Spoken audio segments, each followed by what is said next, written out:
It looks like it's still just loading up. I have no use for any cheese that cannot be formed into a stick. Wait, how do you eat your stick of cheese? Like Do a you string monster. it? No, I'd like a monster. Just shove it in my face. Yeah, Goddamn yeah. right. It's gone faster than it took you to open the wrapper. Yep. Mm-hmm. Well, here while we're waiting for Daniel. There it is. There you are. Yeah. All I'm saying is that in the episode Relics, when Scotty rematerialized on the Janolan, he referenced Captain Kirk still being alive, which is ridiculous because he knew he watched him die on the Enterprise B in Star Trek Generations. There's a perfectly simple explanation. He was caught in a transporter pattern buffer for 75 years, and Riker mentioned a 0.003% signal degradation, which would account for Scotty's memory loss. Well, well, look what we have here, Jonathan. Yep. Looks like we got ourselves a couple of nerds. Give me $6. I love the specific. Give me $6. Yeah, it's an exact $6. It's not. Yeah. Anyway. Was he trying to catch the bus? Yeah, that's pretty much what that's all he has to worry about today is catching the bus. Anyway. All right, so we're ready to get rolling here, gentlemen? Yeah, cheese is done. Okay, good. Here we go. Space, the final frontier.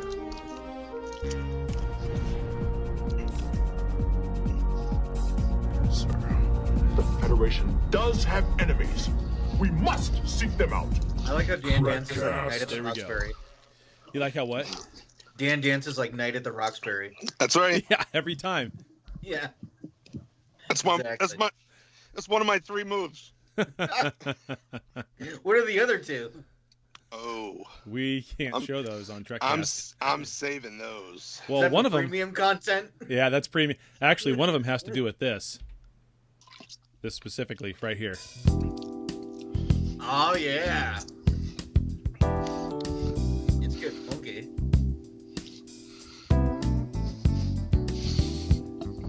I keep forgetting we're not in love anymore. Does that come across loud for you guys when I'm playing this? Things will never be the same again. What is this? The new theme song for Picard? Yeah, this is it right here. Some of the show intro. It's all about Hugh and 7 of 9 hooking up. Yeah. There you go. All right, that's enough. Star Trek slow jams.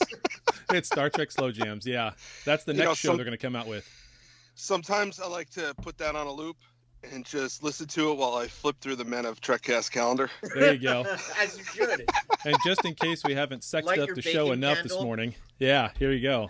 Just in case you haven't sexed it up enough. Oh yeah. It is the way in which we propagate our species. Please demonstrate how this is accomplished. Let's see if we can get lucky. We are deep in All the right, engine. all right. Do you have a Trickcast sound effect? Yeah. Like, kind of trick- I could go on all day. Yeah. Nice. Enough. All right. All right. Let's do some podcasting. Let's do some Good. podcasting. Enough screwing around. This is really unpredictable. Just a little bit. And you're kind of quiet on low on your end on your volume, Dan. Daniel, I mean. Oh. Is that better?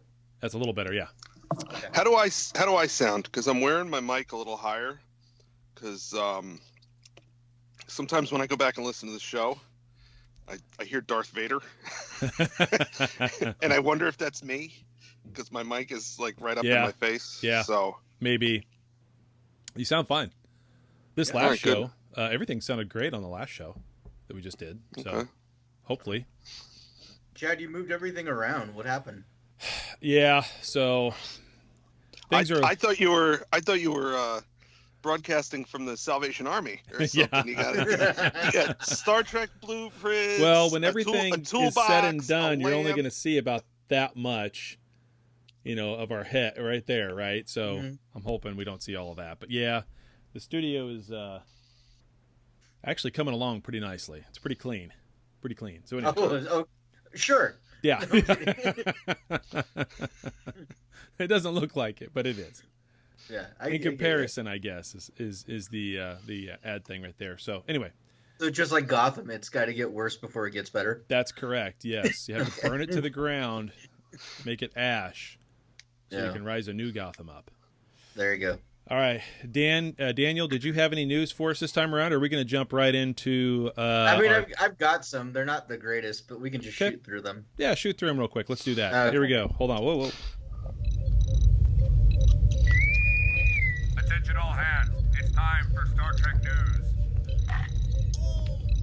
I love that I no-sell the news too. Like, oh, this is all crap. Yeah, I know. Really talking it up there. Yeah.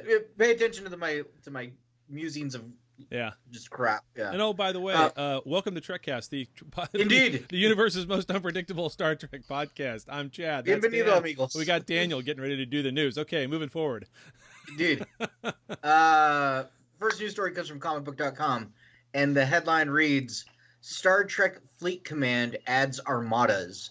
So if you play the cell phone game Fleet Command, they recently upgraded and added armadas, which would be like guilds or clans in other games. So you can now partner up with other players and take on bigger villains. And they're saying that they're going to have targets against the Klingons and the Romulans and other aspects like that. So, but you can still only command one ship at a time, or can you command multiple ships at a time? I was confused by that. I haven't played the game in forever. So from what I understand, your ship can be part of the armada, and then you guys all take on a bunch of people. Huh, okay. I assumed you could do that before. That's interesting. But all right. Cool. Yeah. Cool. I don't play the game, so I don't know. Maybe... I did for the first 3 weeks and just got tired of the grind. It was so it's a grindy game. Yeah. I don't have the time for that kind of stuff. So yeah. But I don't make the time, I'll put it that way. Well, our next news story comes from StarTrek.com, and the headline reads, Engage your core with Star Trek Body by Starfleet. So, yeah. Coming out on December 3rd from Running Press, wherever books are sold, a new workout book is coming out, a fully illustrated guide that bridges the nexus between Star Trek and health, and it's called Body by Starfleet. And so it's going to have illustrations of exercises and stuff like that to do if you want to get in shape, just in time for New Year's resolutions of getting in shape. So, yeah, Body by Starfleet. Okay. We don't have a price tag yet for what it's going to be. You can pre-order the book on runningpress.com, so that'll be cool. But the cover is hilarious. Like, there's a Klingon lifting weights and an Andorian doing yoga, and oh boy, boy, yeah. It looks like the book is about $22. So okay, there you go. Okay, it's cheaper than a gym. And our last news story comes from spacealert.com, and the headline reads, Former NASA scientist demonstrates why Star Trek's warp speed is painfully slow. So this is a video that's kind of making the rounds right now, and it's a scientist who breaks down warp speed and how really in space it's not as fast as we'd hope. Yeah, we've had conversations about that before. Yeah. Like, yes, it is fast, especially compared to 35 miles an hour in your Camry, but it's not as fast as Dan's shuttlecraft. Apparently, it's getting ready for takeoff. No, the low fuel light came on. Huh. Oh, that's no good. Need some more dilithium crystals. It's my wife's van, and in 5 years, I think she's put fuel in it twice. So you know how that goes. I was gonna say, after your stop at the post office, are you gonna go gas it up? Let me tell you something. Here it comes. Story time with Dan. When we would go to, we don't go to casinos very often anymore. Right. But my wife is not a gambler. Okay. Like I would make a $10 bet, win $10, and she'd be over my shoulder like, cash out. Right. Right. So not a gambler in that way. However, she'll drive around with that goddamn gas light on. Yeah. Which is, kind of a gamble. Kind of a gamble. Yeah. But yeah, sorry if you hear that tone again. That's what it is. That's what it is. Not well, a big if deal. you're listening at home, every time you hear the tone, take a shot. Take a shot. Take a drink. That'll be the new game. So warp speed is slow. Got it. Warp speed Check. is slow. Yeah. He's got a whole big breakdown. There's a video for it. So yeah, it's kind of neat. But I'll post the video in our Facebook group. So if you're not in our Facebook group, go to trekcast.com and join. There's a link for the group, and you'll see all sorts of fun things like that. Yep. So that's it. Like I said, quick through the news. Not a big deal. Hey, we finally hit 2,400 members in our TrekCast group. Yeah, I don't mean to burst your bubble, but when I went to tag that 2,400th person, he was already in the group under another name. Oh no! You know, when you go to tag somebody, you'll get like suggestions. Yeah. So I don't remember if he had a middle name in the first one, but not the second one. And I'm looking at the profile picture, and I'm like, I think this is the same dude. But you know, sometimes people change accounts and they rejoin groups. So I don't know. Maybe I could be wrong. Okay. Well, hey. We're still at 2,400, so there you go. That's right. I mean, my dog is also in the group, so that skews the numbers as well. I don't know where I left off in the. I guess the last three new members are Hannah Masters, Lauren Pollock, and then of course Tyrone Robinson, who is our 2,400th member. And if he's in there twice, then he's in there twice. So be it. But hey, we show we're at 2,400, so there you go. There you go. You know what it is? He created an alt just to be the 2,400th. Probably. He probably saw it was there and he's ready to go. Because he wants like a drink cozy or TrekCast drink cozy or something. Yeah. Something like that. Well, I was saying he gets a new car. Okay, Daniel, go buy him one. I can find some Hot Wheels. I don't know. Yeah, exactly. Yeah. Send him the Enterprise Hot Wheels version. Oh, geez. Isn't that thing expensive now? Like, yeah, it is. It is. That's crazy. So, yeah. But that's funny. Well, we'll have a little something over on the coffee account so that everybody knows what's going on over there. We are a little over halfway through trying to get to our goal of $300 raised over on the coffee account. That's KO-FI. You can get to a link from that. I don't know if that's in the group on the Facebook group or not, but I know it's on our website, trekcast.com. So go on over there and help support the show. It is not like Patreon, where if you go and say, "Yeah, I'll give you guys $3," all of a sudden you're automatically opting in for $3 every month until you shut it off. It's just a one-time thing. We've got a lot of guys who go in there and donate every month religiously, and we really appreciate those guys. Yeah. Somebody, that's their name, somebody, is donating anonymously every once in a while, and they do it almost every month religiously as well. A few other guys that are always in there is it's Dennis Riker. It's Dennis Riker, yeah. But then, of course, we've got Mike Medina that's always over there giving us a little shout-out. That's great. Sam Ramson is always in there, too. And then there's, what's that guy's name? Captain, what does he call himself? Captain, I got to look it up now. I got it right here, though. But there's a few regulars over there on the coffee account. We really appreciate that support. Keep it coming. We're a little over halfway, 57% to be exact, to our goal of $300. And yeah, Commander Felton, not Captain, but Commander Felton. Thank you, sir.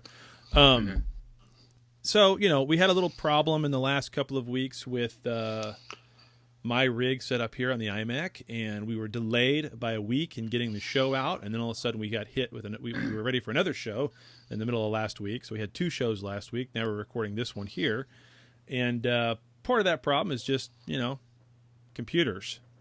But if you can help support the show, we can hopefully get to the point where we don't have to necessarily rely 100% solely on some of the things that we're doing that can be a little chintzy at times, and pray to God they work every time type of thing. So all the support is needed, and we sure appreciate it. So, okay, enough on the coffee account.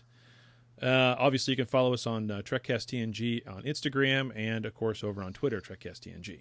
Okay, should we get right into our topic? Because we don't have any other email or anything. No, we're good. Yeah, let's get into it. All right, let's get into it. Talking about Star Trek and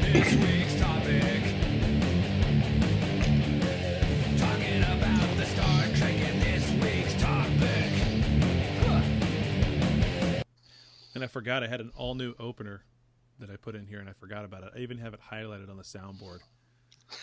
I'm going to play it later on, so don't let me forget. But, nice. Oh, well. Anyway, okay. Moving into our topic. So we've got some reviews. It's been a while since we have new content. Well, yeah, we got 2 short treks, and we've got the Discovery trailer. What are we doing first? Let's do the short treks first. Okay. Starting with Q&A. That was the first one they released. That was 2 weeks back with obviously Ethan Peck as Spock and Rebecca Romaine as Una, or Number 1. And that's the that was the first one released last week. It's actually these first 2 are both less than 15 minutes. Like last year they were 15 minutes apiece. This year they're what, like 13 minutes each? Yeah, like 12:50. Yeah, right at 13-minute mark, somewhere in there. Yeah. So Q&A. I mean, yeah. Right? Yeah. Not a fan of that. So basically it's Spock gets stuck in an elevator with number one. Yeah. Yeah. Gets stuck in a turbolift. There's nothing to this. I'm not one of those guys who's going to sit and be all pissed off that Spock was smiling and he laughs at the end and all that. Yeah, but he laughs like a goddamn maniac. Yeah, yeah. Well, it's because Joker came out. He laughs like someone who has a closet full of heads in his house. That's what he laughed. He's like, ha, ha, ha, ha, ha. What was that? What was that? It wasn't great. Spock. Yeah, it wasn't great. And the singing thing with the 2 of them, I didn't need that. It's okay. It doesn't upset me. It's just like, really, this is a waste. I don't need this backstory of Spock saying at one point. But also, why? Why is she? Why? I don't understand. Well, that's her closet thing. You show up for the first day of work, and not the boss, but the second. Right. The second is showing you around the office, and also showing you what a crazy person she is, and she's a weirdo. She even calls it a freak flag. Yeah. Don't let your freak flag fly, or whatever she says. That's something like that. I mean, it's kind of like, what? So very out of character for both of them as far as the characters that we know them to be. So you can call that kind of an inside look at their character as far as the side of them they don't let anybody see. Okay, fine, but this is your first day with an ensign. I don't care that he's a Vulcan and you think you can trust him. I mean, holy crap. It's just kind of an odd thing. I don't know. It doesn't tick me off like some people are getting, oh my God, this is horrible. It's whatever. It's no good. It's just not any good. That's all. So what bothered me? It wasn't even that stuff. Like, that stuff bothered me, but when they get stuck, right? They're constantly reaching out to engineering or whatever, and they're being told, oh, this is happening, that's happening. But just transport them out. Literally, the first thing you saw was Spock transporting in. So they're nearby somewhere where if even the ship's transporters were down, just use the other guys, whatever base they're nearby. So they didn't have to be stuck. Or Yeah, it's the setup for the whole scene, so I wasn't too upset by that. What I did find, I guess if there's one thing, it is stupid, but if there's one thing that I was upset by is I guess now we've canonized that the inside of the Enterprise is this huge open cavernous area that the turbolifts fly through. And, oh, by the way, the shuttlecraft fly willy-nilly right around where the open tube things are that the turbolifts ride on. Like, that's a J.J. Kelvin timeline thing, not a Prime timeline thing, but I guess we're melding the two now. So, for as far as the look and feel, so that's not very. Look, canon is one thing, and you want to try to stick to canon, but of course CBS doesn't do that, and they just kind of rewrite whatever the fuck they feel like. Oh, I'm sorry, they rewrite whatever they feel like. But I guess I'm kind of over that a little bit, but at the same time, it's kind of like really. But whatever. It's not a good short trek. It's my least favorite by far. By far. Yeah. So, but yeah, Daniel's now recording the call. Yeah, we got to back up at least 20 minutes in. Yeah, I know. I just realized, I needed to do that. Yeah. Yeah, that's one of the things that we're trying to do is make a I'm recording on my end now. Daniel's recording on his, so we have a backup, and hopefully we don't have a problem with like we have. Hopefully we don't. If not, you're gonna miss really crappy news. Yeah. There you go. But anyway, okay, so Anyways. that's Q&A. I mean, is there really much more to say about it? It's the worst short trek ever out of what, the 6 of them or 5 of them so far? Well, I wouldn't say ever because we've got 4 more to go, and we'll see what happens there. That's true. Yeah. The only other thing I'll say is like the communication between her and engineering just seems very unprofessional. Mm-hmm. And yeah, it's out of character. Yeah, even the next short trek, which we're gonna move on to in a minute, just like the military bearing of some of these characters is lacking. Yeah. This is a paramilitary organization, and that's just not how you communicate with each other. Right. Well, I understand that we're seeing Enterprise however many years before we saw it in season 2 of Discovery, and we're seeing Spock's first day as an ensign on board the ship.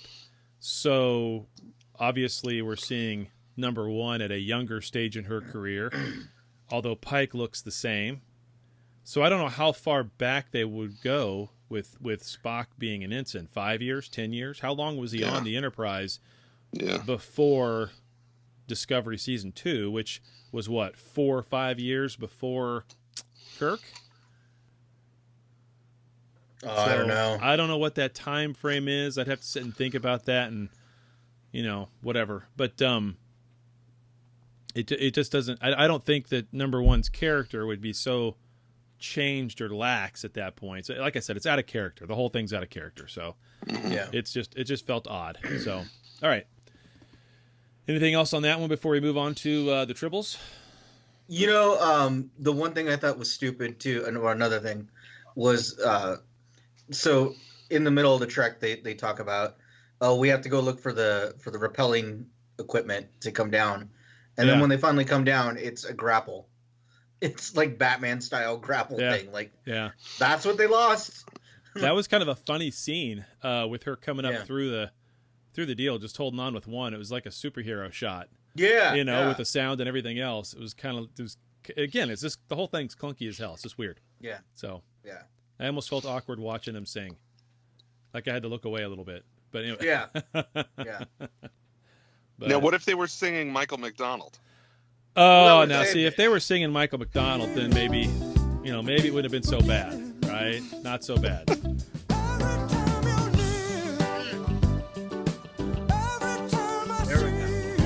Then it's not so bad, See, he's talking about Spock there. Every time I see you smile. It's great. It all fits. So, anyway, but all right. So let's move on to the trouble with Edward. Yeah. So Dan loves this one. I can already tell. Yeah. I enjoyed the hell. I laughed so hard on this one. I enjoyed it. It's funny. It's fun. It's stupid. It is out of character for how you would think a captain would act with her crew. But it's also just funny as shit. I mean, it's just great, So I love H. I enjoyed it. I enjoyed it. It's okay to do. Yeah, it's okay. I think it's okay to do something funny. Who cracks you up? The guy that was Edward. Edward, yeah, from Bob's Burger and Archer. Yeah. Oh, I'm not familiar. Yeah, that's he's also in the Arby's commercials now. No, he was funny. Yeah. I mean, just looking at it as a short comedy film, it was funny. Yeah. I have some issues with continuity and right. and again the military bearing of these characters. And this is a little different. Even Barclay was a complete moron the first time we saw him, but he wasn't disrespectful. He wasn't. Okay. How many? Edward reminds me of the guy from Office Space. The one's like, "I'm gonna burn this place down." Yeah, Milton. He's that guy. He took my stapler. He took my stapler. My red triple. Yeah. No. Okay. So, take your point, Dan, on the paramilitary. Acting a little more professional and all of that. I give a little leeway there for this one because it's a tiny little ship. It looks like a precursor to the Defiant, but whatever. I've seen that style of ship before, so it's not like it's a whole new thing they just invented. But it is kind of cool. I do like that style. But it's a science ship only, and it's a very small crew. It's just research only is all it is. It's not for exploration. It probably doesn't have much in the way of weaponry. It's never going to go outside of Federation space. It's just a research vessel. That's all it is. So I kind of understand that there's going to be a different, and she's a science officer who's been promoted to command. So I can kind of see that there's a little bit different, maybe it feels more like a lab than it does a starship. Just backing up for a minute. Voyager is a science vessel. That's true. Yeah. That's true. Excuse me. Well, it's a science vessel that was sent on a mission into the Badlands for research and reconnaissance, right? So because of a secret operative and all that. So they weren't strictly scientific, but yeah, I get your point. It was a science vessel who went to look for Tuvok because he was a member of that crew. Right. That's why. Right. That's why it was that ship that went. But anyway. Yeah. I get that. So I give a little credence, though, to their little bit of lack of professionalism. And the captain is she's funny as shit. No, this conversation's over. No, I mean that's over. No, it's over. It's done. And Edward just keeps talking. Anyway. Do you know who she was? No, I don't think I've ever seen her before. She's have you seen the trailers or the movie Alita Battle Angel? Yeah. That's her. Oh, that's Alita. Oh, holy cow. Okay. Yeah. Okay, cool. That's cool. Yeah. That's cool. Yeah. I haven't seen that movie. I keep wanting to. I just have never taken the time to see it. It's a great video game on TV. Yeah, I kind of figured that. Figured that, but that's okay. That's okay. Yeah, it's fine. Some movies are just meant for fun. Yeah. Yeah, that's it. It's you'll forget it. It's forgettable, but it's fine. Yeah. I should have given you a nerd alert for knowing that, but oh well. Hey. Never late than never. There we go. So basically on this one, it's all about she gets command of her ship. She's leaving the Enterprise. Pike sends her off. I want more shots of that Enterprise. Really, there's just very few in these two short treks, and I don't know if we're going to get any more or not. I don't know what the other episodes are about, but the other short treks anyway. But I would like to see some more of that Enterprise. It's sexy as hell. It's pretty nice. It's pretty sweet. I think the next short trek is like the Rikers going to Sam's Club on the weekend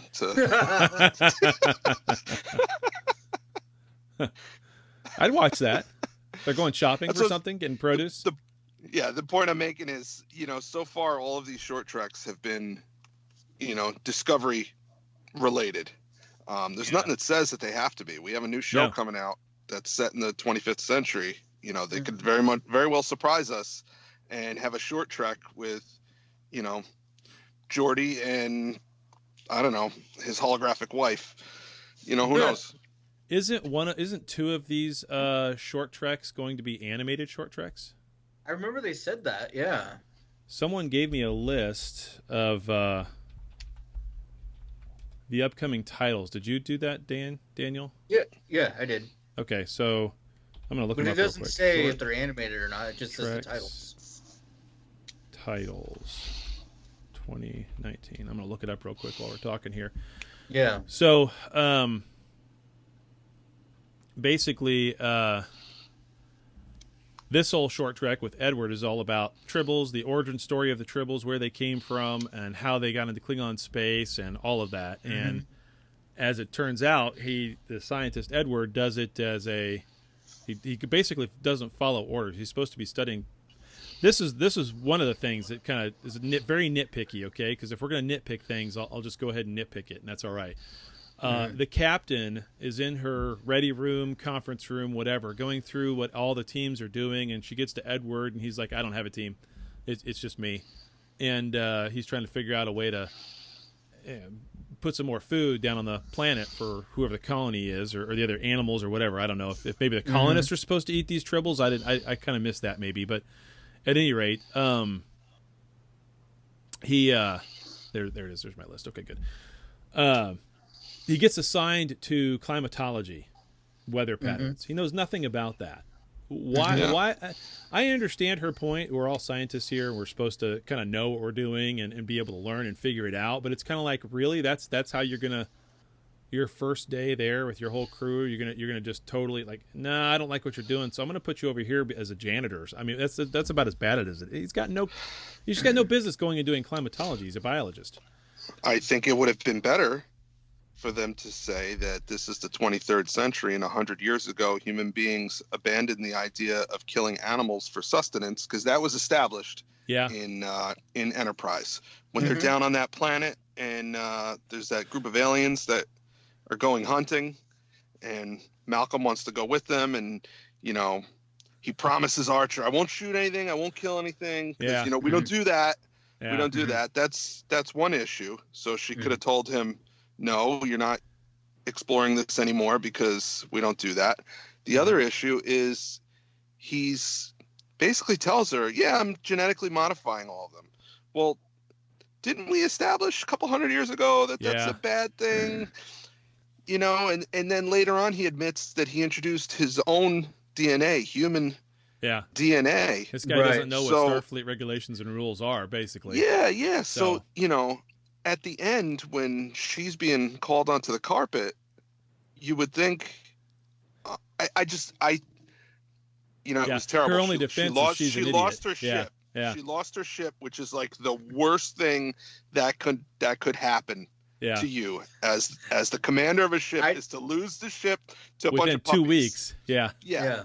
But I feel like if she had said there was one crewman who was violating Federation law and conducting illegal eugenics experiments on the ship, and that's directly responsible for the loss of the ship, it would have been, you know, well, let's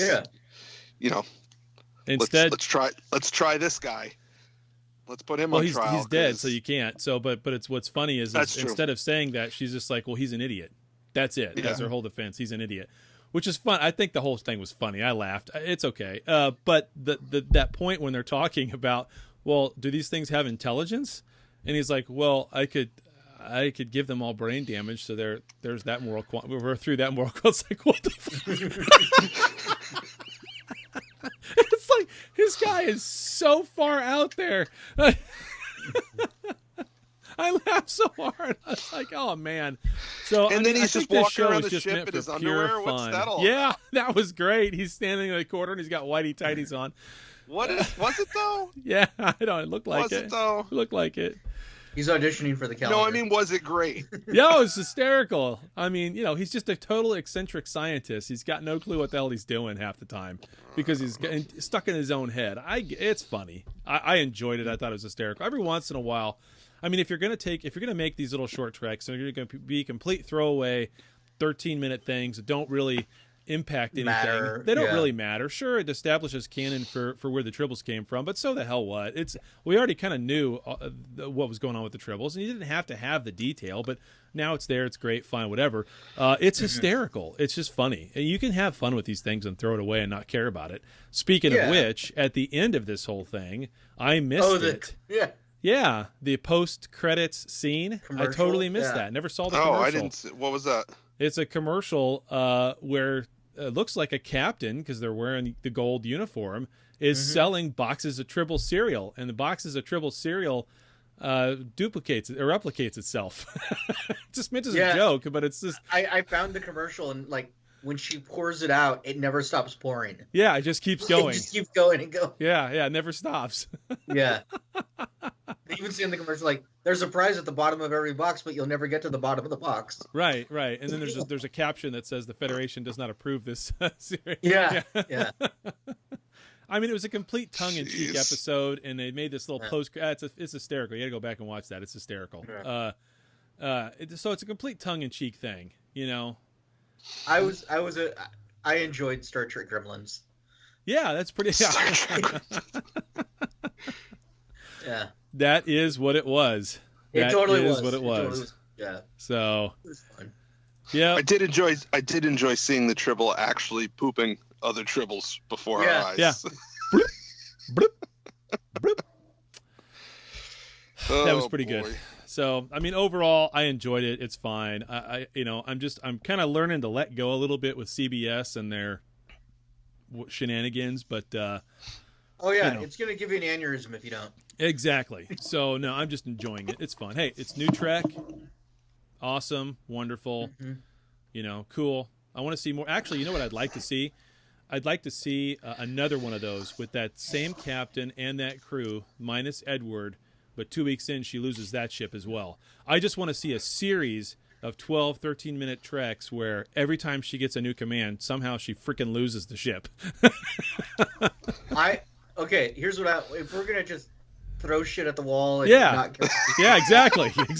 I want Hot Topic Klingons, where like he's got the emo hair in his face. Dad, I'm not a warrior, okay? Alexander Roshenko is what you're asking for. Yes, exactly. I don't know how to hold a batleth. Oh, like Napoleon Dynamite. Oh man. Yeah. Okay, so some of the other short treks that are coming up. The next one is November 14th. Ask Not. There's no directed by that I can find, no written by, and I don't know what the it does not say what the details of it are. So I don't know what that is. So but then after that, in December 12th, we get two of them, like you were saying before, Daniel. Kind of weird. They're going to release two at the same time. One of them is The Girl Who Made the Stars, and another one is Ephraim and Dot. And I think, from what I was seeing, both of those are the animated short treks. I don't know if that means they're animated in the same style as Star Trek Lower Decks, but I would imagine that that's probably the case. I don't know why you would have an animated version that doesn't look like something you're going to be doing here shortly, you know? Yeah. So maybe it's a little bit of background or something. I don't know. But for the short treks, then the last one, Children of Mars, that's January 9th. That is 2 weeks before Picard. It would be great if that was somehow related to that, but I don't know. I don't know the details of any. I don't see anything here that I can find that shows me any kind of synopsis or details of what they'll be. So, but got a couple more to look forward to. Yeah. 4 more over the next 3 months. So that'll be good. I'm looking at a list of Easter eggs in the Trouble with Edward. Yeah. Apparently there was a Trill crewman. Never saw him. Yeah. A what? A Trill? A Trill crewman. Well, that's a problem. A little early. Yeah. Well, is it though? When did we actually are the Trills part of the Federation? Well, here's the thing. When we saw them in TNG, they were new. They look different too. They look different than what Jadzia ended up looking like. But we were unfamiliar with them. We didn't know that they were a joint species. And then when Deep Space Nine came along, it established that Sisko knew Curzon for 25 years. So that was in conflict with the TNG episode where they were introduced. So, and then, Trials and Tribulations, it established that Dax was around. Yeah, because she knew McCoy, right? Yeah, she knew McCoy. Yeah, so she met him as a med student. It's a problem, but it's a 25-year-old problem, so I guess I'm over it. Yeah, so I guess let's see how this plays out, shall we? Let's just see how it plays out. Okay. Apparently, Edward is wearing a Section 31 badge the whole time. Really? Yeah. Just because it's got the spiral in it? It's the black one. The black badge?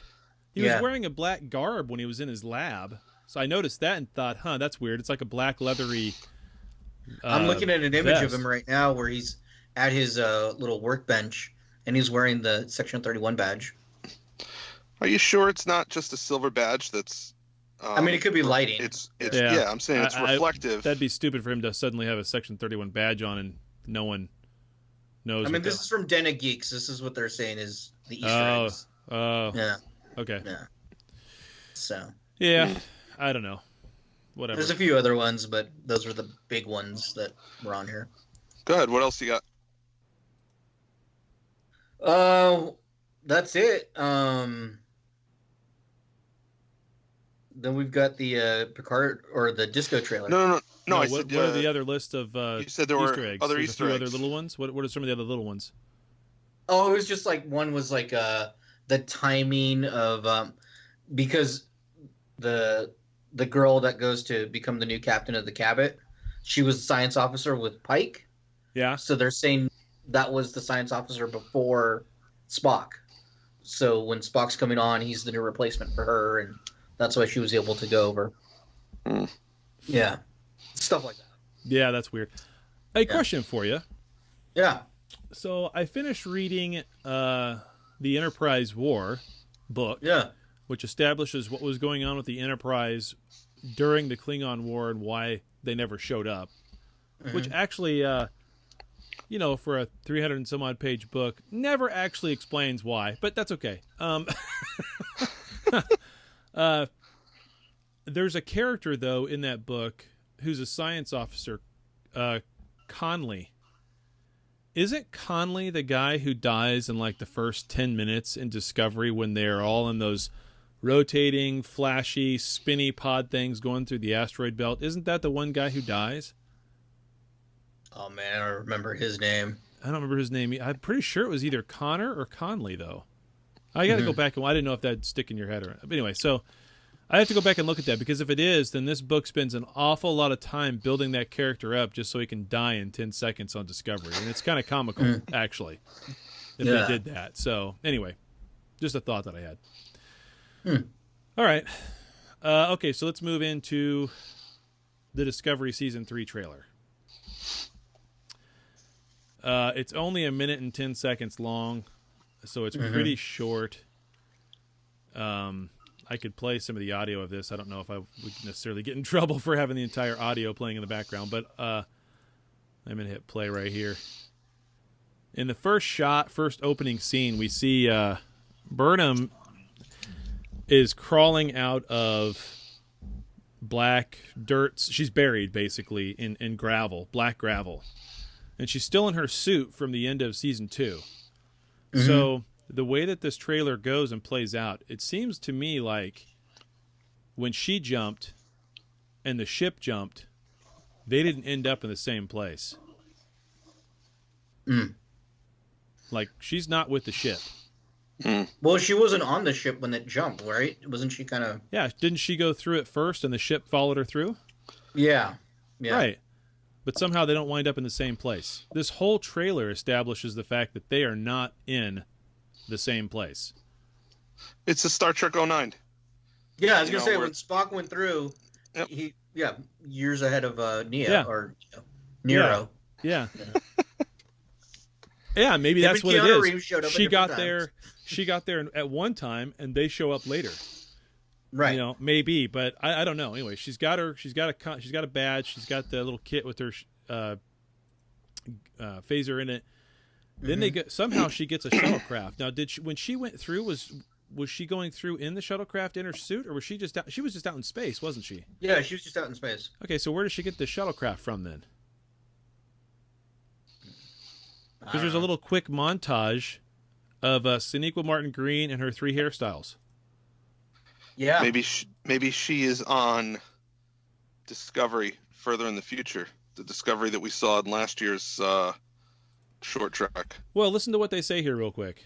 As long as we stay under 15 seconds, we're good. So just listen to what they say real quick. I've spent a year searching for that dominant. She spent a year searching for something. So... Oh, she carjacked somebody. Yeah. She has a phaser. Yeah, exactly. She just stole someone's... And she looks calmer and calmer and calmer as these 3 clips go by, and you can see that all the stuff she's got in the background, she's collecting things. So I don't quite... E.T. phone home. Yeah, I don't quite understand what's going on there, but it sure seems to me like she's totally separated from Discovery and the rest of the crew. Yeah. So... Now, is this guy that she finds that she's walking with, it's a tall black guy. I don't know what his name is. That's not the same guy from Calypso, is it?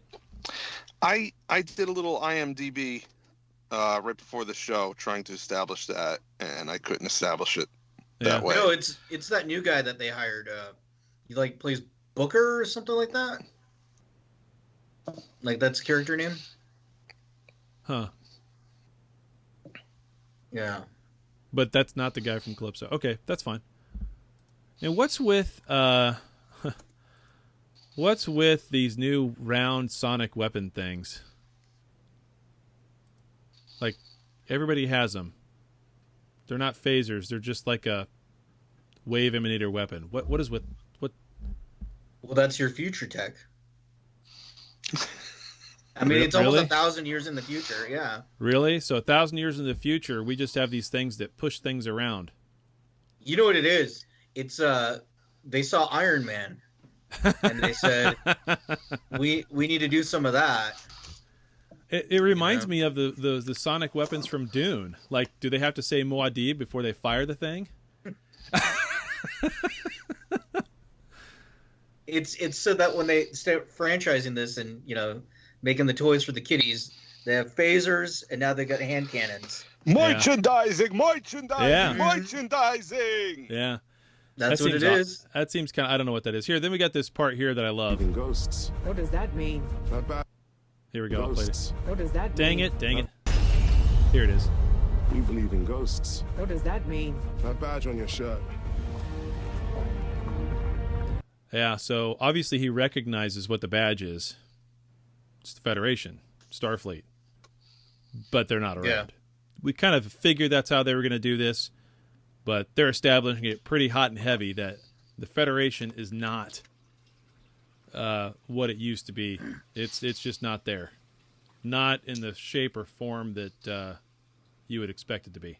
So that's a shot of her kind of walking on some mossy planet. I don't know if that's when... that's got to be one of the first opening shots of the first episode because her hair is still short. She's still wearing her uniform.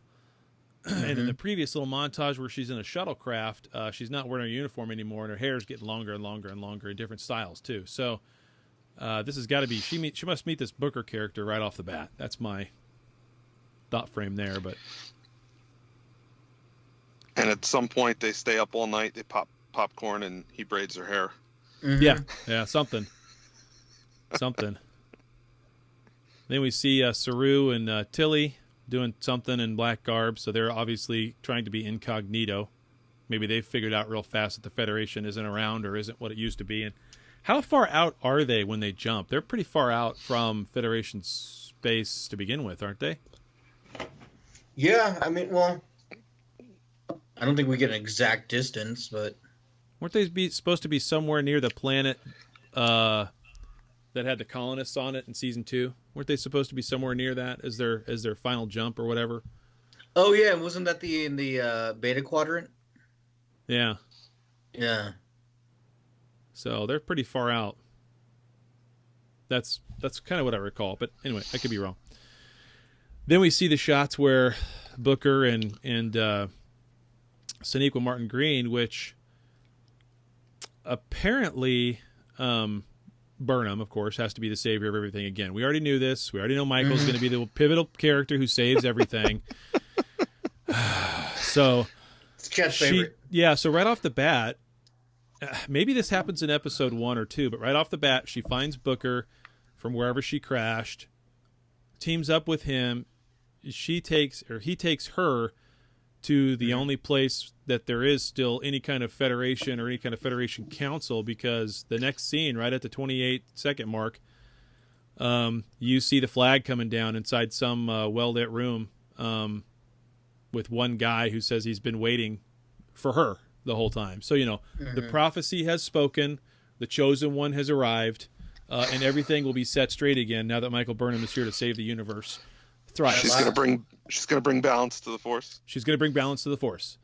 Here we go. So, and I know I've seen a lot of people talk about how there's only 1, 2, 3, 4, 5. There's only 6 stars on this one as opposed to the regular Federation emblem. I don't know how many stars are on that one, but there's a lot more than 6 species that are aligned with the Federation in our normal timeline. I thought there was 4. 4 founding members? Yeah. It's supposed to be Earth, Vulcan, the Andorians, and the Tellarites. So it's supposed to be 4 stars. Right. So what does the normal Federation flag look like? Let me look it up real quick. Compared to what they've got in this shot. Federation flag. No, I don't want to search Yahoo. What the shit?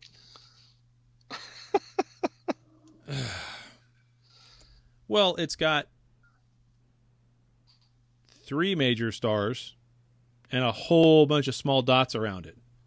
So, like, maybe a dot for each new member or something. I don't know, but it's basically 3 major stars and a whole ton of little dots all over the place. Some bigger, some smaller. This one has no dots behind it. Has 2 major stars and 4 smaller minor stars.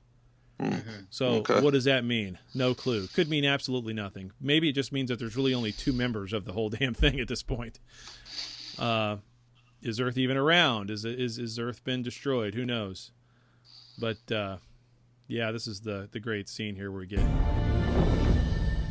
That hope is you, Commander Burnham. Oh yeah, Commander Burnham. The hope is you. Oh my God. Anyway, so moving along, this is kind of the cool little Easter. It's not really an Easter egg because they're right out and open about it. Somehow, even though they're in the Beta Quadrant, they're somewhere near Trill. They got to be near Trill, or she makes it to Trill, or something, because the next thing you see is her floating in a Trill pool. I don't know why. Well, if I remember correctly, Earth is right on the border between the Alpha Quadrant and the Beta Quadrant. Is that where it is? Yeah. Yeah, you're right. It's not that far, I suppose. I mean, you have to remember, when you talk, this is a quadrant, you're talking about, they're imagining the galaxy as an infinite cube that expands outward. So when you're talking about a quadrant, you're talking about 1/4 pizza size slice of the Milky Way galaxy. Yeah. Alpha, beta, gamma, delta. I mean, just to say something is in the Beta Quadrant, it could be in the Beta Quadrant right next door, or it could be in the Beta Quadrant, but almost in the gamma. Yeah. 90 years. Right. 90 years by maximum warp. Yep. So I'm not sure how the Trill are going to play into this season. But somehow she's on Trill and she's in a pool. Then it's the only ones that make sense to tell them what happened over the course of 1,000 years. That's correct. Good point. Yeah, exactly. So that's probably why she goes to them and tries to find out. So, which would mean that she knew about the Trill then too. So yeah, the whole Trill continuity thing is all like, how would she know who the Trill are? But anyway, maybe someone tells her. It's 930 years in the future. Maybe she didn't know who the Trill are, but someone in the future tells her who the Trill are. So yeah, it doesn't really matter. Doesn't really matter. Yeah. Then she has a shot of Discovery, and this is one too that I kind of picked up on, and I'm not really sure what to make of it. You get a scene here when you see Discovery. Let me just play it. Yeah, there's the Trill there. Oh, I turned the audio off. So you see her getting into the bath. Then you see a shot of the Trill, all wearing red, just like the androids in Picard. So somehow these two are tied together. They have to be. Yeah. Theoretically. Oh boy. I'm kidding. Anyway, then we see the Discovery coming through. But the name Discovery. Boom. Then you get a quick little reunion shot of Michael Burnham and Tilly. So I don't know what the time frame there is going to be. The whole season could be about them trying to find each other. It's a search for Burnham, just like it was a search for Spock. I hope it's not. Yeah, the whole season could be about the search for Burnham and the search for the Federation, what's left of it, right? So, but here's the part that I found confusing. Right after that, we see the 2 ladies that are at the helm. The one played by Coots, Emily Coots, I believe is her name, but I don't know what their name. I honestly don't know what their character names are because they're minor characters that they never really explore. Right. But there's the Black Helms lady and then the White Helms lady that's got the augmentation. And she had to have that augmentation because of the Battle of the Binary Stars messed her up. God, what are their names? I should know this. Like, this is ridiculous. But anyway, she kind of, the white chick, she kind of vanishes as in this screenshot. Like she's not there. Like maybe she dies at some point. I don't know if they're trying to give a little heads up that character's going to die or what. Didn't she make the jump with them, though? I thought she did. Yeah, I thought that who was on the crew was the 2 Helms ladies, Tilly, Saru, the communications officer guy, and obviously Stamets and Culber. And then, of course,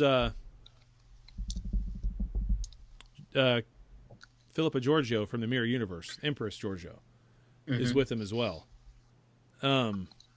Which will be interesting to see how they handle that, but whatever. So yeah, I don't know. I don't know if they're trying to say that she's dead or what, but interesting. Then we see a shot of Culber walking through the hallway. So we'll probably get some more. Does he love him? Does he not love him? Does he love him? Does he not love him? As the sick bay turns. Yeah. As the sick bay turns, will we find out if Culber hooks up with Stamets? I keep forgetting we're not in love anymore. See, it totally fits. It fits. It does fit. It all fits. They're not in love anymore. Michael They're not in motherfucking love McDonald. anymore. I'm telling you. But they both forget. Yeah. They both forget. Yeah. So who knows? Maybe they'll hook up again. Maybe they won't. I'm sure we'll hear about this every single episode that comes out. There's going to be, when are we going to see Culber? When are we going to see Stamets? You know, all that. I'm sure we're gonna hear about it. But whatever. So it's a story, right? So somehow though, there's a scene where people have gotten onto Discovery, and it looks like there's a little fight going on inside of Stamets' lab there, because there's some people with guns drawn that are clearly not. I don't know what those guns are. That's a new gun too. That's cool. But they've got headgear on that looks like something from the latest Tron Legacy movie. So I remember. Maybe there'll be some DJing going on there too. We'll get some punk music going. But Daft Punk shows up. Yep. But Burnham's on the bridge, or Burnham's right there in the lab when this happens. So maybe someone's chasing her down. I don't get it. Then of course we get some cool badass fight scenes and more of these weird cannons. Then we get Giorgio, saying what Giorgio says, which is, Let's see how this plays out, shall we? that right there.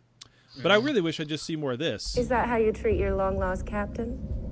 If you greeted me that way, Connor, I'd cut out your tongue and use it to lick my boots. Yeah. What the heck was that? That's Killy Tilly from the Mirror Universe. Oh, okay. Yeah. I want more of that. Anyway. So who do we think are the bad guys? What's going on? I can't really tell.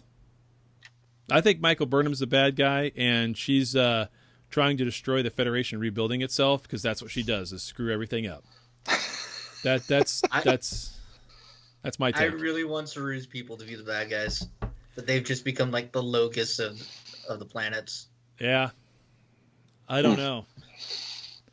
You don't really get much out of that minute and 10 seconds, other than it's obvious that Burnham and the crew are separated from one another. That much we know. Yeah. We know that the Federation has been destroyed somehow by some calamity. They're down to just a few handful of planets. They make that obvious. I don't know how many or how powerful. They can't be powerful in the quadrant anymore, or in the area. If the guy refers to her wearing that badge as someone who's must be liking ghosts or whatever he says. So, that part is obvious that they're not a powerhouse anymore in the quadrant. So, I don't know. There's not much that you can really hang your hat on for sure, but it'll be interesting. Yeah, I'm looking forward to it. It looks good. It looks good to me. So, what do you guys think as far as season 3 looks so far with that trailer? Like it? Don't like it? I think it is Star Trek fanfic, because every fanfic is like, well, the Federation is destroyed and they've got to use a ragtag group to bring it back together. And now that's what we have. Renegades, basically? Yeah. So, Dan, what do you think? He loves it. This is gonna sound so dickish. It really is. I don't care. I mean, I'm gonna watch it. And I'm gonna walk out to this van once a week and talk to you guys about it. But if I'm gonna be brutally honest with you guys, Jean-Luc Picard is back. Oh yeah. I don't care about Michael Burnham. No, I don't. I really don't. I'm thankful that Discovery has gotten us to this point where we can have all the new Trek. Yeah, but yeah, I yeah. want we this. talked about this last week. What? Stop yelling! Hello, Will. I want Oh that. my God, I'm getting chills. Seriously, I got chills just now. Yeah. Hearing that when she says it's Jean-Luc Picard. Yep. Mm-hmm. You know, I want someone outside my house yelling for me to come outside because Jean-Luc Picard is in the front yard. So I hope that doesn't sound too dickish. No, it doesn't. But if I'm being brutally honest, I'm super, super, super excited about Picard. And I'll watch Discovery while I'm there. Yeah. Right.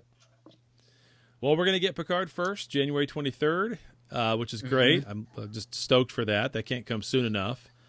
Then by the time that's done, I don't know if we're going to get Lower Decks next or we're going to get Discovery next. Seems like we're going to get Discovery next because I think so. Because they've given us a trailer already. If they were going to give us Lower Decks next, they would have given us a trailer for that one first. That's just my speculation there. My thought on it. It just makes logical. It's logical. I don't have a sound clip that says it's logical. Well, we'll have to get that. I'll have to get that. Anyway. But no, it seems like we'll get Discovery next. So we'll get Picard first, then we'll get Discovery, then we'll get Lower Decks. That's what it looks like it's shaping up to be. So, which is cool. That's fine. Great, wonderful. More Trek. Let's give us new Trek year round. So nice. Yep. So I'm looking forward to Discovery. I mean, as much as I harp on it and nitpick it and wheedle it and complain, and Michael Burnham is not my favorite character of all time, I'm still looking forward to it. I think this season will probably, in my mind, be better than the last two seasons. Straightforward because it's not just simply because it's not in the past anymore, and now whatever they're doing, you don't have that nitpicky, it's not in canon kind of BS stuff going on. Oh yeah, they're shackled. They're unchained. They're unchained from the shackles of canon. So, you know. Yeah, at the same time, though, I can't help but think, okay, they're going to establish stuff on this show that is going to shackle the other show. There's certain things that Picard won't be able to do if it's established in Discovery. Yeah, but that's a very thin amount of things. Like, they can't blow up the Earth if the Earth is around 930 years from now. They can't blow up Andoria if Andoria is 930 years in the future, still around. But they could do pretty much anything other than destroy planets that are going to wind up showing up later on, right? Because anything else is like, okay, well, you killed a whole bunch of Romulans and you thought they were extinct, but 930 years in the future, you might have missed a dozen or two somewhere in a colony, and they've kind of reestablished a little bit of themselves, right? So, I mean, it's 930 years, man. That's a lot of generations. That's 2,000 generations of family, right? So that's a lot. If a new generation's every 50 years, that's a long time. So I think it's far enough out there where they probably are not even going to think about it, not even going to worry about it, outside of the big major, the big major things, like planets. The big major? Yeah, the big major. All right. Yeah. Well, what if, so last year, some of the short treks actually mattered, like the Saru one and all that. So what if the trouble with Edward matters, and it's really the Tribbles have evolved with the human DNA, and that's the people with the blaster cannons. And I just had a thought. They said that some of the Tribbles made their way into Klingon space. Yep. And we know that the Klingons will eradicate the Tribble homeworld at some point in the future. Yeah. What if they start consuming them before that? Because they really push that they're food, and we know that, and we know that Klingons eat meat and they kill things and eat them and whatnot. And I'm wondering if the fact that they contain human DNA, if that could react with the augment virus that they're all still carrying. Yep. Now that's why their looks changed. And maybe undo the Voyager, the Discovery version Klingon nonsense and kind of bring them back into the fold looking what they should look like. I don't know. Maybe. How pissed are you going to be when Worf looks like the new ones? I'm really pissed. Any Klingons, really, for that really, matter. Really Doesn't have to be pissed. Worf. It could just be any Klingon. Yeah. So I don't. I think that's a little too much thought for the writers at CBS to figure that one out, Dan.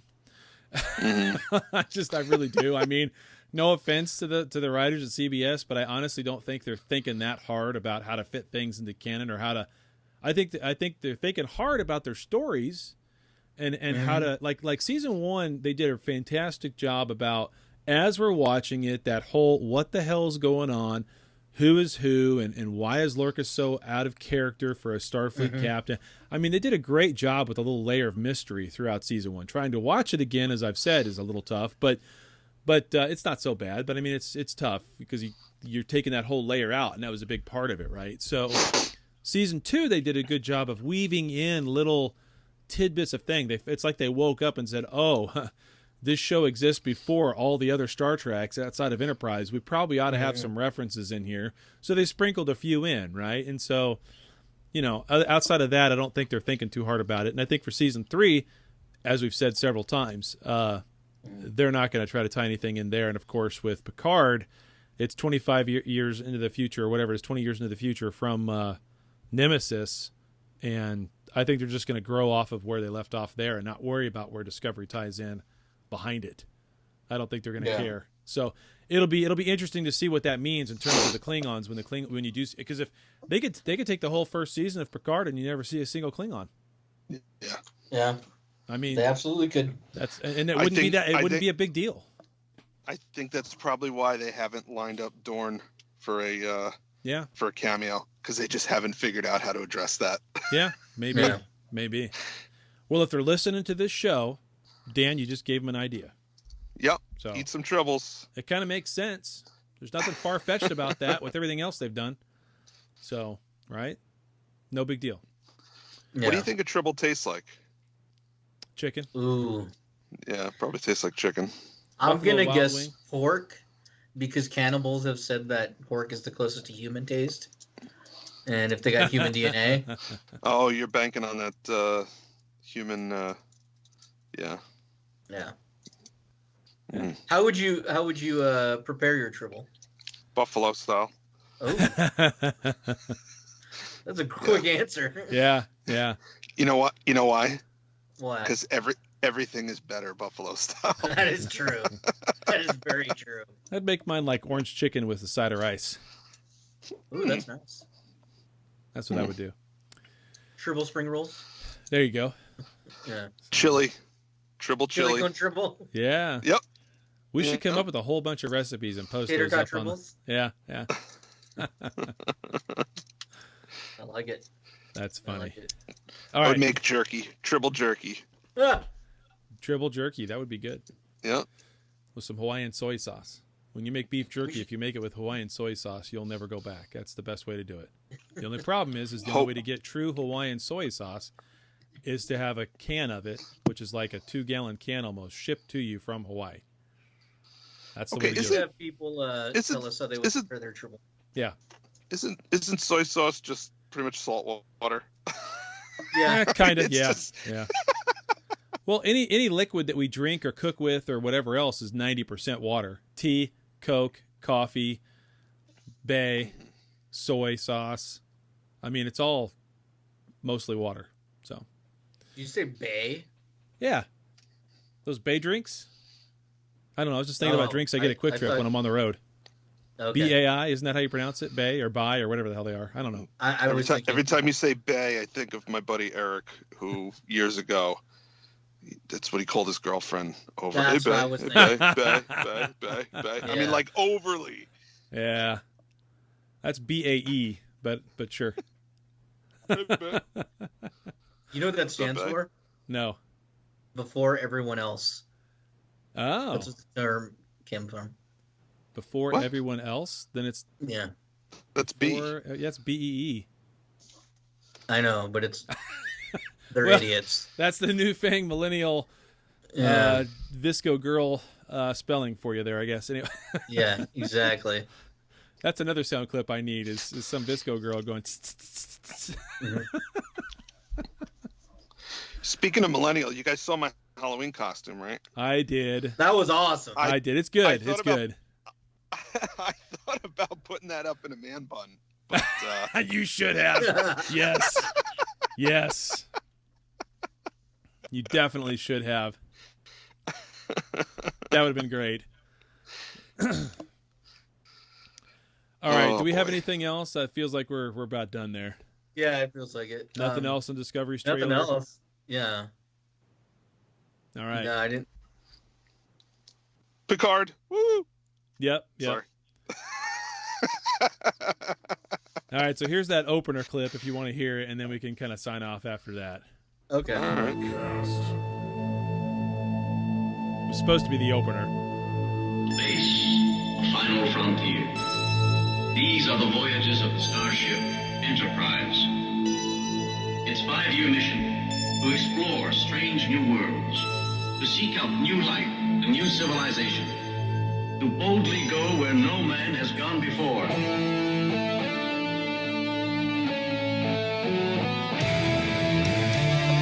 I know this one. Yeah. This guy's good. Yeah, he's real good.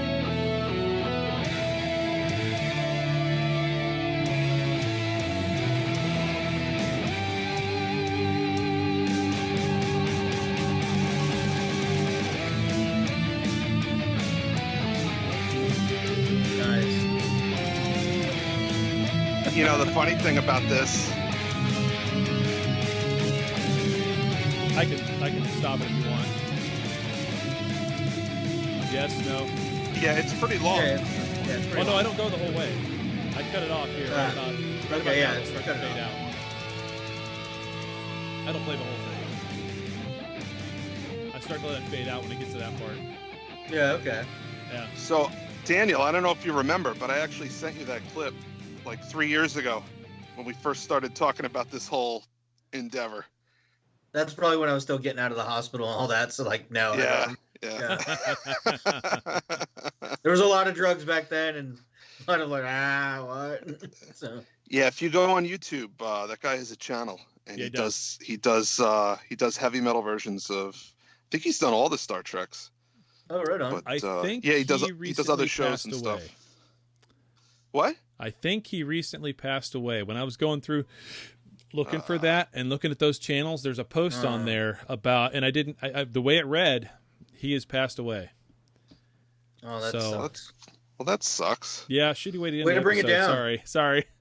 But yeah. Maybe I'm wrong. Someone tell me if I'm right or wrong. And please, it's okay if I'm wrong. It's fine. Send it to the email. The chat is wrong at gmail.com. Yeah, I think he has. So I wanted to have that as our opener, as kind of a little tribute. So yeah. But yeah, that's too bad. Okay. Okay. Ladies and gentlemen, that is it. Please subscribe over on iTunes or anywhere else you've got your podcast app going. If you're on iTunes, and some people aren't, give us a review. That helps out. I know we're at like 4.5 stars right now, but we haven't had anybody type up a review in a long time, like all the way back in like February of this year was the last time someone typed in a review. And, of course, it was none too kind because our audio was effed up that week. So, but at any rate, so someone get on there and type up something nice. Yeah, give us a nice review. And if you're not going to give us a nice review, then don't bother. It's not worth your breath. So be sure to get over to the group, TrekCast, on Facebook. And, of course, follow us on Instagram and Twitter at TrekCastTNG. All right. That is it. That is all. All right. Thanks, guys. Good show. We'll talk to you later. Good one. All right. Bye-bye. Bye. Bye.